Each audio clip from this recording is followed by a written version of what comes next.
How to play Carrom Pool without any sound.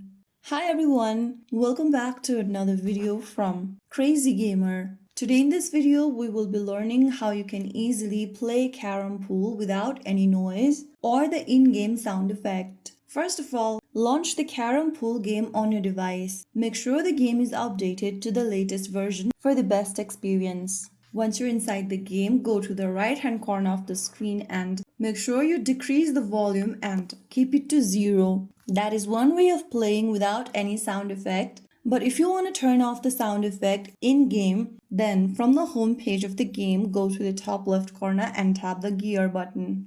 Inside the settings menu that appears on the screen, scroll down to game options and turn off the button right next to sound effects.